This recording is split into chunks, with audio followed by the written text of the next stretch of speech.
ఇంకో పక్కన మీరు చూస్తే Skyroot, India SpaceX అంటే శాటిలైట్ లాంచ్ చేసే ప్రైవేట్ సంస్థకి 300 ఎకరాలు, ఎకరం 5 లక్షలకి వాళ్ళకి ఇచ్చాం. ఎకరం 5 లక్షలకి ఇచ్చాం. ఎందుకంటే మన దగ్గర ఒక స్పేస్ సిటీ కట్టాలని అది చేశాము.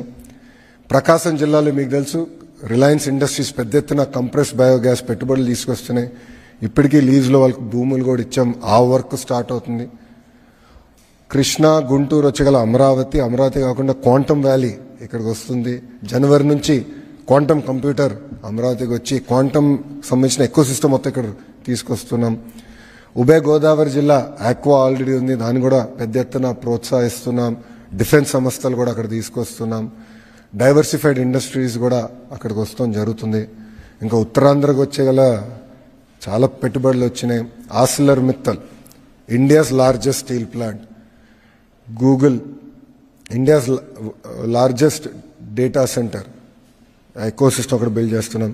టీసీఎస్, కాగ్నిసెంట్, ఎక్సెంచర్, అదేవిధంగా మన బిల్డింగ్స్ కట్టే రియల్ ఎస్టేట్ డెవలపర్స్ కూడా సాలాపురే, సత్వా, రహేజాస్తో కూడా మాట్లాడుతున్నాం. వాళ్ళందరినీ తీసుకొస్తున్నాం. మెడికల్ డివైసెస్ మ్యానుఫ్యాక్చరింగ్, ఫార్మా సంస్థలు, ఇట్లా అన్ని ప్రాంతాలని సమగ్ర అభివృద్ధి చేసి ఆంధ్ర రాష్ట్రాన్ని $2.4 ట్రిలియన్ ఎకానమీ చేయాలనే లక్ష్యంతో ఆంధ్ర రాష్ట్ర ప్రభుత్వం పనిచేస్తుంది. మేము బలంగా నమ్మేది వర్టికల్ హారిజాంటల్ ఇంటిగ్రేషన్, అంటే క్లస్టర్ బేస్డ్ అప్రోచ్ చాలా చాలా అవసరం. ఎలక్ట్రానిక్స్ మ్యానుఫ్యాక్చరింగ్ అంటే ఒక ఎకో సిస్టమ్ రావాలి. 100 కిలోమీటర్ రేడియస్లో major end to end eco system create చేయాలి.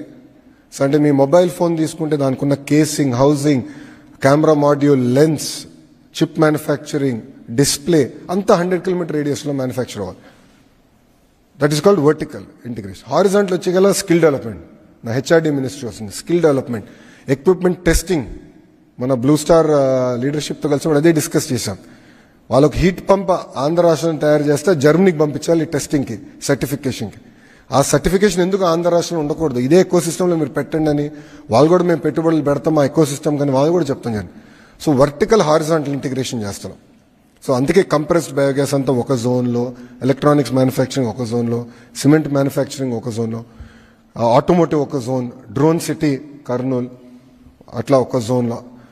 క్లస్టర్ బేస్డ్ అప్రోచ్ అనేది ఆంధ్ర రాష్ట్ర ప్రభుత్వం తీసుకుని 2047కి $2.4 ట్రిలియన్ ఎకానమీగా ఆంధ్ర రాష్ట్రాన్ని తీర్చిదిద్దడానికి కూటమి ప్రభుత్వం, మన ప్రజాప్రభుత్వం అడుగులేస్తాం జరుగుతుంది. ఇంకా విశాఖపట్నానికి వచ్చేగల మా లక్ష్యం ఒకటే, గ్రేటర్ విశాఖపట్నం ఎకనామిక్ కారిడార్ని $1 ట్రిలియన్ ఎకానమీ చేయాలి. 1 ట్రిలియన్, 2.4 ట్రిలియన్లో 1 ట్రిలియన్ అక్కడ ఎకనామిక్ యాక్టివిటీ చేయాలని. హైదరాబాద్కి 30 సంవత్సరాలు ఏదైతే పట్టిందో అది 10 సంవత్సరాలు విశాఖపట్నం చేసి చూపించాల లక్ష్యంతో ప్రజాప్రభుత్వం పనిచేస్తుంది. దానికోసం విశాఖపట్నం ఎకనామిక్ కారిడార్ అని నామకరణం చేసి దానికి ప్రత్యేకంగా అధికారులను కూడా నియమించి ఇంటిగ్రేటెడ్ ప్లానింగ్, అంటే ఎయిర్పోర్ట్స్ కానివ్వండి, రైల్వేస్ కానివ్వండి, రోడ్స్, ఎడ్యుకేషన్ కానివ్వండి, కంపెనీలు ఎక్కడ రావాలి, ఎట్లా మొత్తం జోన్ ప్లానింగ్ చేయాలి. ఎట్లయితే గతంలో చంద్రబాబు నాయుడు గారిని హైదరాబాద్ని ఎట్లయితే ప్లాన్ చేశారో ఆ అప్రోచ్ తీసుకుని best in class, world class planning చేయాలి. ఒక పక్కన విశాఖపట్నంలో, అమరావతి ఈ రీజన్ రెండోది, మూడోది రాయలసీమ ఎకనామిక్ కారిడార్. ఇట్లా 3 స్పెసిఫిక్ ఎకనామిక్ కారిడార్స్ చేయాలనేది గౌరవ ముఖ్యమంత్రి గారు నిన్న ఆయనతో తిరిగి వచ్చినప్పుడు కూడా ఆయన చాలా క్లారిటీ ఇచ్చారు. ఇంతేకాకుండా మీరు చూస్తే స్పీడ్ ఆఫ్ డూయింగ్ బిజినెస్లో ఈరోజు ఆంధ్ర రాష్ట్రం నంబర్ 1గా నిలబడుతుంది. మేము ఎంఓయూల పైన కూడా సంతకాలు పెట్టట్లే, మేము టైం వేస్ట్ అంటున్నాం, మేము ఇమీడియట్గా ఎగ్జిక్యూషన్కి వెళ్తున్నాం.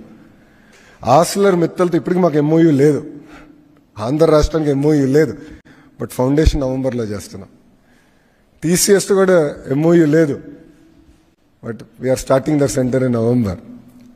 ఎంఓయూలు పిచ్చి కాదు, ఎగ్జిక్యూషన్ ఎగ్జిక్యూషన్ ఎగ్జిక్యూషన్ సింగిల్ ఫోకస్తో మేము పనిచేస్తున్నాం. చాలామంది గతంలో అడిగారు, డావోస్కి వెళ్ళారు, పక్క రాష్ట్రాలు ఎంఓయూలు చేశారు, మీరేం చేశారు? ఫాలో అప్లు జరుగుతాయి.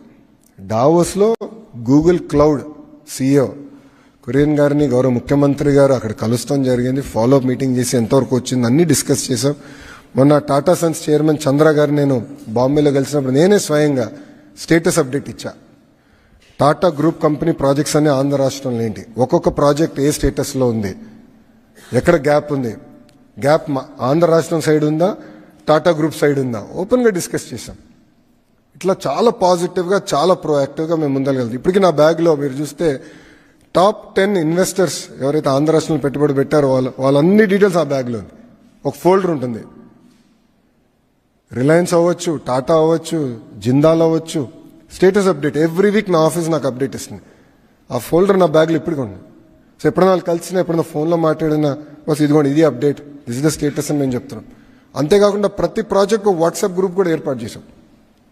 నేనున్న గ్రూప్లో ఆ కంపెనీకి సంబంధించిన చైర్మన్ గారు ఉంటారు, సంబంధించిన శాఖ మంత్రులు ఉంటారు. ఒక ఉదాహరణ ఇస్తాం, రిలయన్స్ సిబిజీ ప్రాజెక్ట్ ఉంది.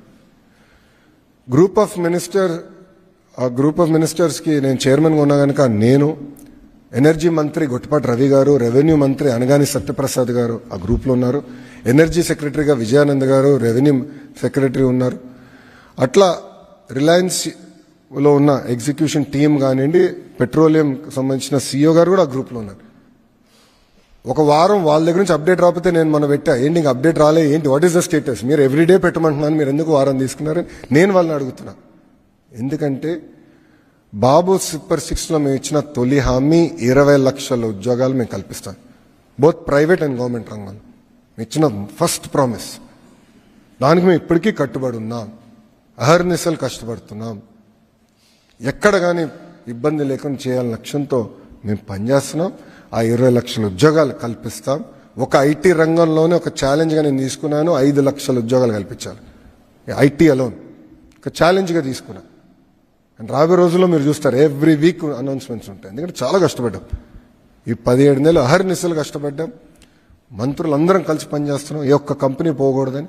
పక్క రాష్ట్రం ఒక్క కంపెనీ వెళ్ళినా మేము ఫాలోఅప్ చేస్తాం, ఎందుకు పోయింది, ఎక్కడ తప్పు చేశాం, తెలిసి ఎందుకు తప్పు చేస్తున్నాం, కరెక్షన్ ఎట్ట చేయాలి. ప్రజలందరూ కూడా ఒకసారి ఆలోచించాలి. 2019 నుంచి 24 వరకు ఎవరు ఆంధ్ర రాష్ట్రం గురించి మాట్లాడేవారు కాదు, ఒక్కరు పెట్టుబడి పెట్టేదానికి వచ్చేవారు కాదు, ఓన్లీ విధ్వంసమే. అలాంటిది 16-17 నెలల్లో మీరు చూస్తే ఇన్వెస్ట్మెంట్స్ సెంటర్ ఆఫ్ డిస్కషన్గా ఆంధ్ర రాష్ట్రం వచ్చింది. That is the strength. దీనికి ప్రధానమైన కారణం డబుల్ ఇంజిన్ సర్కారే కాదు, డబుల్ ఇంజిన్ బుల్లెట్ ట్రైన్. అనేక రాష్ట్రాల్లో డబుల్ ఇంజిన్ సర్కారులనే, కానీ ఆంధ్ర రాష్ట్రంలోనే డబుల్ ఇంజిన్ బుల్లెట్ ట్రైన్ ఉంది. అది గౌరవ ప్రధానమంత్రి నరేంద్ర మోడీ గారు ఢిల్లీలో, ఆంధ్ర రాష్ట్రంలో గౌరవ ముఖ్యమంత్రి చంద్రబాబు నాయుడు గారు ఇద్దరు కలిసికట్టుగా పనిచేసి ఆంధ్ర రాష్ట్రాన్ని ముందలు తీసుకెళ్దాం, అన్ని రంగాల్లో ముందలు తీసుకెళ్దాం. ఈరోజు ఆంధ్ర రాష్ట్రం ఏ స్థాయికి వచ్చిందంటే కేంద్ర ప్రభుత్వం కొత్త రిఫార్మ్స్ తీసుకెళ్లాలంటే డైరెక్ట్గా వాళ్ళు చెప్తున్నారు, ఇతర రాష్ట్రానికి కొంచెం టైం పట్టచ్చేమో, ఆంధ్ర రాష్ట్రానికి మెసేజ్ పెట్టండి, ఒక ఫోన్ కొట్టండి, ఇమ్మీడియట్గా అయిపోతాయి. ఇట్లా మొన్న లేబర్ రిఫార్మ్ సంబంధించి మాకు ఫీడ్బ్యాక్ వచ్చింది. ఎలక్ట్రానిక్స్లో పెద్ద ఎత్తున మేము ముందరికి వెళ్ళాలి, నేను మంత్రి గారిని కోరినప్పుడు ఈ రిఫార్మ్స్ చేసేయండి, ఎవరైతే ఫస్ట్ చేస్తారో వాళ్ళకే ఛాన్స్ ఇస్తామని చెప్పారు. 15 రోజుల్లో చేసి చూపించాం, మేము 15 డేస్లో చేసి చూపించాం. ఇట్లా కష్టపడుతున్నాం. కానీ ఇదంతా సాధించాలంటే ప్రజల సహకారం కూడా చాలా చాలా అవసరం.